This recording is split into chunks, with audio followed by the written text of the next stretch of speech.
Paz do Senhor, amados de Deus, bem-vindos ao nosso encontro. Hoje nós vamos falar sobre alguns exemplos bíblicos de família. E o texto está no primeiro livro de Samuel, capítulo de número 2, do versículo 12 ao versículo de número 17, diz assim: Eram, porém, os filhos de Eli, filhos de Belial, e não conheciam o Senhor, porquanto o costume daqueles sacerdotes com o povo era que, oferecendo a alguém algum sacrifício, vinha o moço do sacerdote, estando se cozendo a carne com um garfo de 3 dentes em sua mão, e dava com ela no caldeirão, na panela e na marmita. E tudo quanto o garfo tirava, o sacerdote tomava para si. Assim faziam a todo Israel que ia ali a Siló. Também antes de queimarem a gordura, vinha o moço do sacerdote e dizia ao homem que sacrificava: dá essa carne para assar o sacerdote, porque não tomará de ti carne cozida, senão crua. E dizendo-lhe o homem: queime primeiro a gordura de hoje, e depois tome para ti quanto desejar a tua alma. Então ele lhe dizia: não, agora hás de dar, e se não, por força a tomarei. Aí o 17 fecha assim: era, pois, muito grande o pecado desses jovens perante o Senhor, porquanto os homens desprezavam a oferta do Senhor. Esta é a palavra de Deus para nós no dia de hoje. Temos 3 objetivos. Primeiro é demonstrar que é possível servir a Deus sem negligenciar a família. Segundo, é entender que a família não é um empecilho para servir a Deus e produzir frutos em seu reino. E terceiro, é destacar a importância de colocar a família na presença de Deus. Amados, nós sabemos que a Bíblia não é um livro de terapia familiar, mas vamos combinar? Não há um manual mais completo sobre o assunto como a Bíblia. Sabe por quê? Porque ela não esconde os equívocos dos homens, nem dos grandes homens de Deus. Então, temas como criação de filhos, relacionamento conjugal, infidelidade e dentre outros estão presentes na palavra. E para esta lição de hoje, foram selecionados alguns desses casos para servir de orientação às famílias contemporâneas. Mediante a descrição desses exemplos bíblicos, é possível afirmar que a família, ou seja, a vida familiar, não é impedimento para servir a Deus e realizar a sua obra. E sabe por que eu digo isso? Porque algumas pessoas, elas utilizam a família como argumento para não realizarem a obra de Deus. Elas alegam que a vida conjugal é marcada por inúmeras demandas e por conta disso, segundo essas pessoas, não sobra tempo para se dedicarem à expansão do reino. Meu irmão, papo furado, conversa torta, não justifica, não procede e tampouco resiste aos exames dos textos bíblicos. Sabe por quê? Porque Josué, num momento muito difícil, muito complicado, de muita luta, ele se levantou diante do povo, ergueu a sua voz e disse em alto e bom tom: eu e a minha casa serviremos ao Senhor. Por isso que eu sempre digo que o lugar da família é sim no altar de Deus.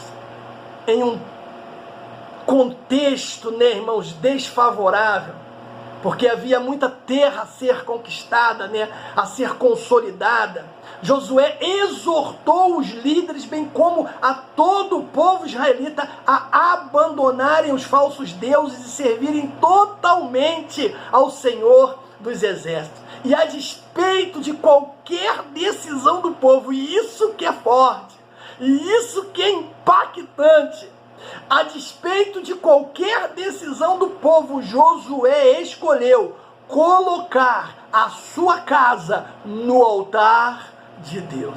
Vamos ver um pouquinho da família de Noé, né? A geração de Noé, amados, estava completamente, totalmente corrompida. Gênesis capítulo 6 vai falar sobre isso.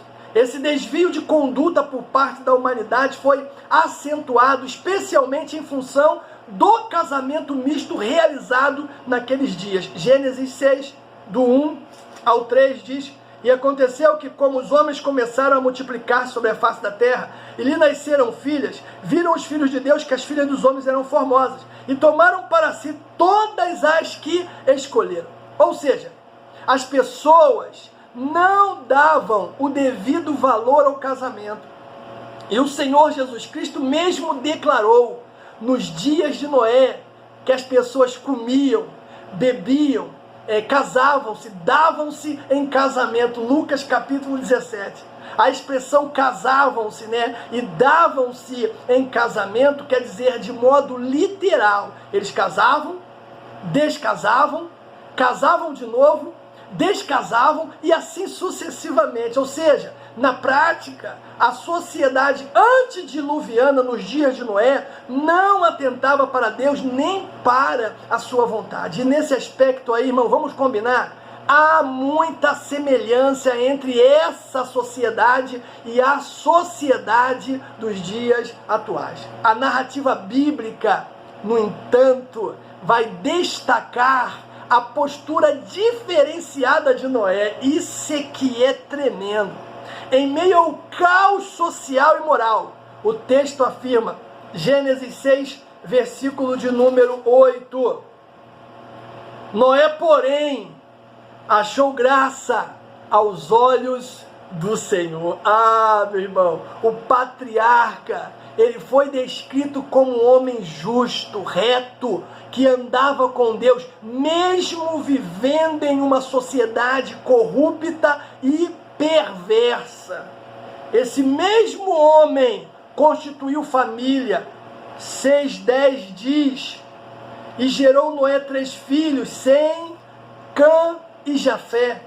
Os filhos casaram-se, ou seja, também formaram família. E é impressionante o impacto que Noé provocou em seus filhos por conta do exemplo. E tem 3 coisas que o pai, ele deve a um filho, meu irmão. Primeiro, o exemplo. Segundo, o exemplo. E terceiro, o exemplo. Eles não seguiram os passos da sociedade desviada de Deus, mas permaneceram nos passos do seu pai. Cara, isso é muito forte. Agora, foi fácil? Claro que não, nada é fácil nessa vida. Mas é possível, porque ele conseguiu Noé. Eu acredito, meu irmão, de verdade, que Noé, ele reservava tempo para os seus filhos. Tenho certeza absoluta. E você também precisa reservar tempo para os seus filhos. Deixa esse celular de lado. Desliga esse celular. E começa a dar atenção aos seus filhos, à sua família. É tempo de qualidade, meu irmão. Também tenho certeza que Noé, ele tinha uma boa comunicação com seus filhos. Havia conversa naquele lar. Conversa sadia, conversa boa. Ele contava história para os filhos. Ele orava com os filhos. Ele lia textos da Torá com os filhos. Também acredito que ele disciplinava com amor, mas também elogiava os seus filhos. Sabe como ele fazia isso? Com conselhos, correção, educando os filhos e castigando quando era necessário.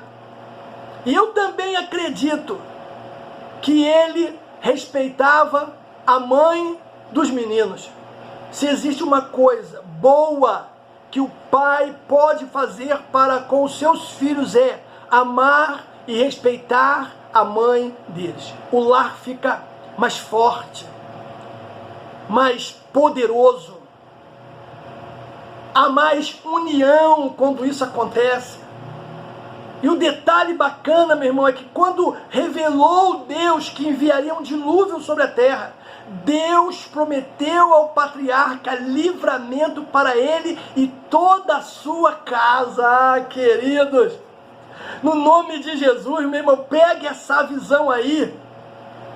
Vou repetir, reserve tempo para os seus filhos, para a sua família. Melhore a sua comunicação dentro de casa. Discipline de maneira amorosa, mas elogie também.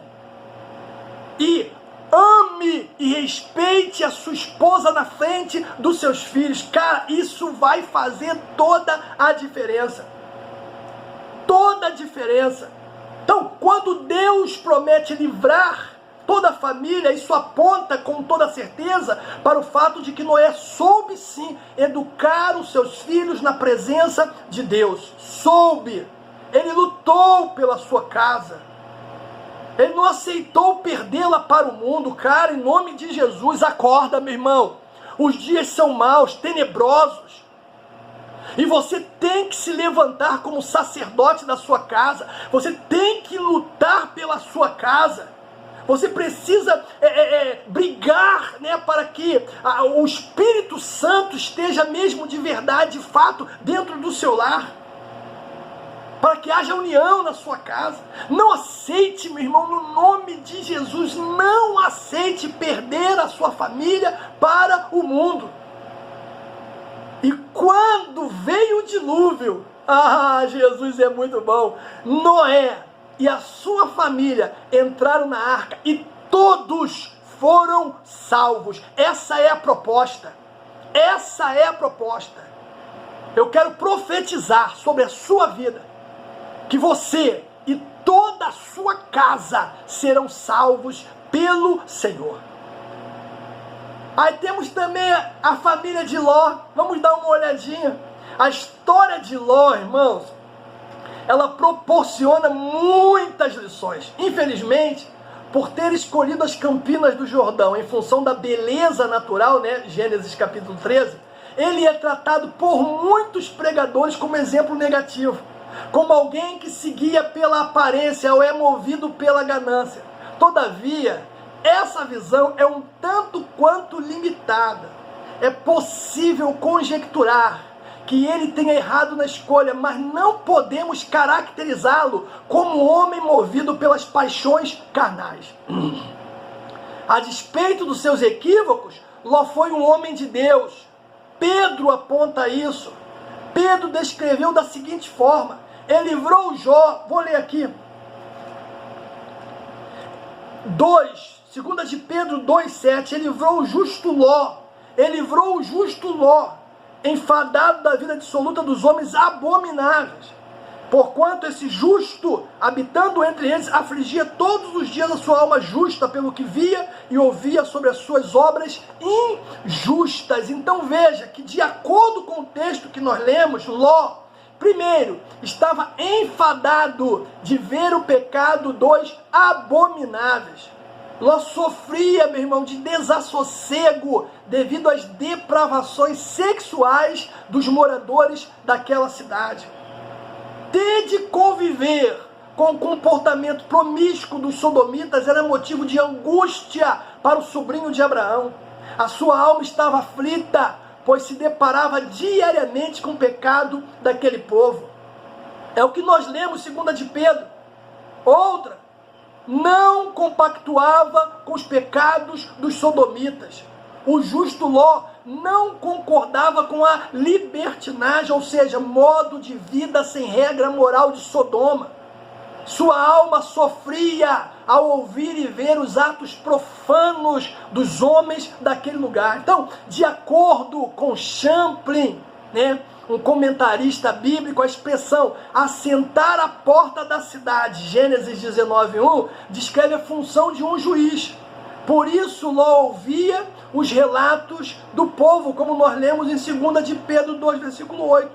Quando o Senhor anunciou a Abraão a destruição de Sodoma e Gomorra, a principal argumentação do patriarca em prol do justo foi o fato dele não viver com os ímpios.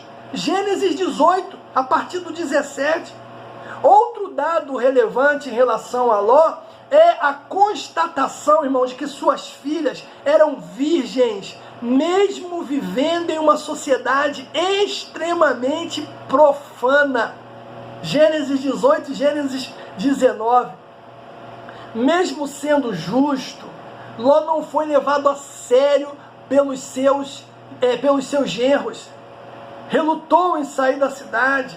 Sua mulher olhou para trás ao saírem da cidade. Ele se embriagou com o vinho a ponto de não perceber que estava com as suas filhas, Gênesis 19. A vida familiar de Ló foi dramática. Ainda que haja situações e acontecimentos desfavoráveis, no entanto, é preciso superá-lo com o livramento que vem da parte de Deus. Aí no segundo ponto da lição, nós vamos ver homens piedosos e filhos rebeldes.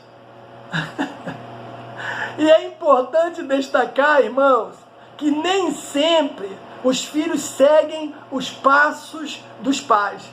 Há vários casos em que pais são piedosos, mas os filhos são rebeldes. O que é preciso destacar, no entanto, é a devida atenção e o tempo de qualidade que os pais necessitam dar aos seus filhos, pois somente boas intenções não bastam. Irmãos, de boa intenção, já diz o adágio popular, o inferno está cheio. O rei Davi, ele foi um homem segundo o coração de Deus, 1 Samuel, e um exemplo de adorador. Com toda certeza, Davi ele desejava que todos os seus filhos servissem a Deus e tivessem uma vida abençoada. O significado do nome que Davi deu aos seus filhos aponta para um ato de consagração a Deus ou para a intenção de uma vida bem-sucedida. Isso, porém, não ocorreu a todos. Absalão, diz a palavra de Deus, ele se rebelou contra o próprio pai. Nós temos também os filhos de Eli, os filhos do sacerdote Eli, Hofni, que significa pugilista, Finéias, boca de serpente, são exemplos clássicos de insucesso. 1 Samuel, o texto básico que nós lemos, nós vamos ver aonde foi que esses moços erraram, meu irmão, para não errarmos também. Primeiro, versículo 12, diz assim: eram, porém, os filhos de Eli, filhos de Belial. Ponto. Aí, ó. Belial significa indignidade, perversidade, sem valor. O apóstolo Paulo utilizou esse termo para se referir ao diabo, meu irmão. 2 Coríntios capítulo 6. Outro erro desses moços, versículo 12 ainda, não conheciam ao Senhor. O verbo conhecer aqui está relacionado a entrar em comunhão, intimidade e aliança com Deus. Eles não se importavam com o Senhor. Eles se recusavam a obedecer o Senhor. Cometiam a loucura de viver em um ambiente santo, sem temer ao Senhor. Eles combinavam sensualidade com ganância. E tal comportamento intensificou-se com o passar dos anos. Sabe por quê? Porque a Bíblia diz que um abismo chama o outro abismo. Outro erro, versículo 13 ao 17, diz o texto: porquanto o costume daqueles sacerdotes com o povo era que, oferecendo algum sacrifício, vinha o moço sacerdote, estando cozendo a carne com um garfo de 3 dentes em sua mão, e dava com ele na caldeira, na panela, no caldeirão, na marmita, e tudo que o garfo tirava, o sacerdote tomava para si. Assim faziam a todo Israel que ia ali em Siló. Também antes de queimarem a gordura vinha o moço do sacerdote e dizia ao homem que sacrificava: dessa carne para assar ao sacerdote, porque não tomará de ti carne cozida não crua. E dizendo-lhe o homem: queime primeiro a gordura de hoje, depois tome para ti quanto desejar a tua alma. Então ele dizia: não, agora há de dar a carne, senão por força tomaremos. Era, pois, muito grande o pecado daqueles jovens perante o Senhor, porquanto eles desprezavam a oferta do Senhor. Outro erro, desprezavam a oferta do Senhor. Além de comerem a porção sacerdotal, também comiam a parte exclusiva do Senhor, conforme a lei do holocausto. Outro erro, versículo de número 22. Era, porém, Eli já muito velho, e ouvia tudo quanto seus filhos faziam a todo Israel, e de como se deitava com as mulheres que em bando se juntavam à porta da tenda da congregação, ou seja, praticavam a prostituição à porta do tabernáculo. Meu irmão, ajuntavam-se com as mulheres para realizar prostituição cultual. Outro erro desses moços, versículo 25, pecando o homem contra o homem, os juízes julgarão, pecando porém o homem contra o Senhor, quem rogará por ele? Mas não ouviram a voz do seu pai, porque o Senhor os queria matar, ou seja, recusavam-se a abandonar o pecado, mesmo repreendidos. Ele chamou a atenção deles, porém, eles não deram ouvidos ao seu pai. Aí, em vez de ele ser enérgico, falou, não obedeceu, energia para cima, ele preferiu, mesmo sendo sacerdote, irmãos, honrar mais os filhos do que o Senhor. Tem muitos pais fazendo isso, honrando mais os filhos do que o próprio Deus. E as consequências que sobreveio sobre aquela casa foi terrível, amados. O homem de Deus, ele profetizou que eles seriam destituídos do sacerdócio. Os seus descendentes morreriam ainda jovens. Passariam por escassez, mesmo em tempo de abundância. Seriam serviçais. Hofni, Finéias morreriam no mesmo dia. E Deus colocaria outro sacerdócio no lugar deles. 1 Samuel capítulo 2, do 31 ao 36. Meu irmão, você vê em Eli a figura de um pai super protetor. E pais super protetores geram filhos sem limite. Filhos despreparados para a vida. E como saber que eu sou um pai super protetor? Primeiro, o medo constante que algo venha acontecer com o filho. Tem pessoas assim, né? Cerca o filho de proteção, porque na mente dele, na cabeça dele, alguma coisa de ruim vai acontecer. Esse é um exemplo de pai super protetor.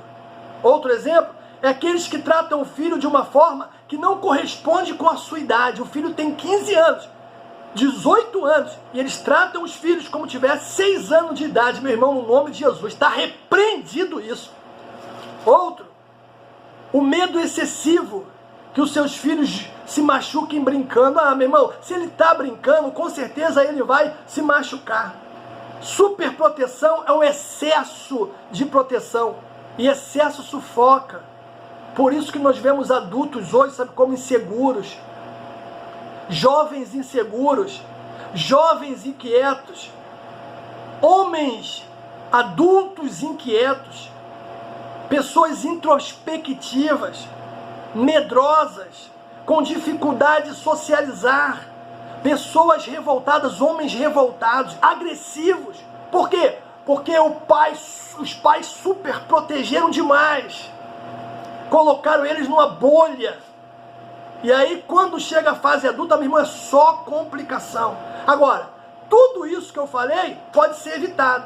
É só trocar a superproteção por uma proteção de qualidade, por uma proteção cuidadosa. E lembre-se de uma coisa: o seu filho não é uma extensão de você. Ele não precisa realizar os seus sonhos, nem tampouco os seus desejos. Guarde isso no coração. Aí nós temos Samuel também, os seus filhos. Nos dias complicados da magistratura do sacerdote Eli, Deus levanta Samuel, fruto da oração de Ana. Samuel foi um grande homem de Deus, além de ser um dos maiores intercessores da Bíblia. Jeremias capítulo 15, versículo 1. Também ungiu, né, o primeiro e maior rei de Israel, Saul e Davi, respectivamente. Samuel exerceu o ofício tríplice de juiz, sacerdote e profeta. Samuel foi usado por Deus para instituir a monarquia entre os israelitas, após o período dos juízes. O que diz 1 Samuel, versículo 8:3, porém, os seus filhos, cara, isso é muito forte, não andaram pelo mesmo caminho deles, antes se inclinaram à avareza, tomaram presentes para si, perverteram o juízo. Essas narrativas, elas trazem uma importante lição para nós, irmãos. Nós temos que ganhar, sim, o mundo inteiro para Cristo, mas não podemos, em hipótese alguma, perder a nossa família. Aí o terceiro ponto da lição fala sobre as famílias e a expansão do reino de Deus. E aí entra a questão da administração do tempo, porque a Bíblia ensina a priorizar o reino de Deus e a sua justiça, Mateus capítulo 6. A postura correta, portanto, é colocar a família no altar do Senhor, a fim de que, mediante o uso dos talentos, todos os membros estejam envolvidos em sua obra. Isso não configura, irmãos, empecilho ao bem-estar familiar, pelo contrário. Quando o reino de Deus ele é priorizado, Deus recompensa a família de forma espetacular. A família precisa saber administrar bem o tempo. O marido e a esposa precisam saber separar as estações. Vai passear, vai ao cinema, vai ao shopping, ótimo, excelente, um evento maravilhoso. Todos podem participar, mas é preciso estabelecer um dia favorável para isso. Sempre lembrando que a semana é formada de 7 dias, ou seja, tem tempo para tudo, meu irmão. Agora, existem casos que as famílias se reúnem para passear, né? Justamente nos dias de eventos da igreja. Muitos nos dias de Santa Ceia, meu irmão. Quando há organização e planejamento, não há peso para os momentos de lazer, que são, na verdade, tão necessários ao contexto familiar, nem para a realização da obra de Deus. A igreja é formada por famílias, amados. Isso nos leva à seguinte constatação: famílias fortes, igreja forte. Por essa razão, é de suma importância defendê-la dos constantes ataques que lhes são dirigidos. A arma mais eficaz nesse combate é a palavra de Deus. Quanto maior o envolvimento da família com o Senhor e com a sua causa, mais saudável será a sua família. Além da participação na vida comunitária da igreja local, é fundamental separar um tempo para cultivar a vida devocional familiar, meu irmão. Orar juntos, ler a Bíblia juntos, jejuar, se possível, juntos no mesmo dia. Mesmo mediante a tanta correria da vida moderna, todo lar precisa de união. Então, una a sua casa aí, meu irmão. É nesse momento, né, de oração em família que problemas gerais e particulares devem ser transmitidos a todos, para que a fé se una em prol de vitórias coletivas.